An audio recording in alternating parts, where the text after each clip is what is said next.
Il doit être très content, Papa Armand. Allô? Oui, allô, bonjour Barnes. Bonjour Big Boss, comment ça va? Bon, ça va par la grâce de Dieu. On est ravis qu'elle soit rentrée en bon état, Papa Armand. Oh, Barnes, toi, Barnes, attends, il ne serait pas content à pareil moment Vraiment. de savoir que ça a dulciné est rentré. Vraiment, Dieu est grand. Alors, on t'écoute. Ok, avant de dire bonjour à toute la famille, je vais intervenir par rapport au sujet de tout à l'heure là. D'accord. Bon, moi je pense quand même qu'il y a de là des centaines d'années, nos grands-parents, comment ils faisaient pour épouser leur femme? C'était le choix de papa et de maman. Ouais. Il suffisait de voir le voisin en face comment il vivait. Alors, même dans le ventre, papa déjà s'est décidé à faire des présentations, sinon déjà le mariage. Ouais.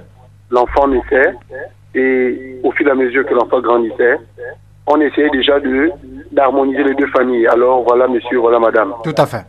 Mais au jour d'aujourd'hui, on peut compter ces gens-là, ils se sont jamais séparés avec leur femme. C'était un mariage fait à la coutume, avec tous les respects possibles. Mais aujourd'hui, qu'est-ce qui se passe?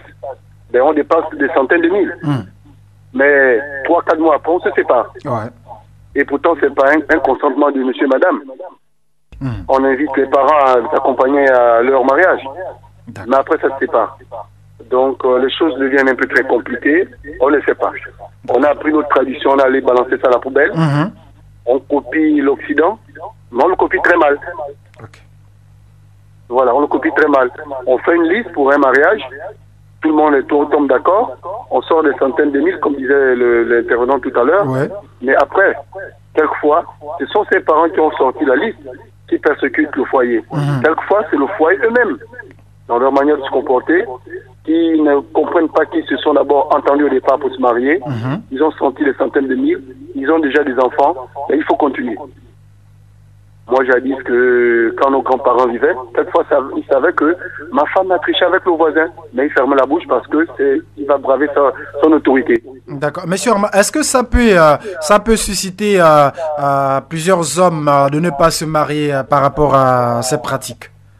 Moi, je pense que le mariage, c'est un choix. Ok.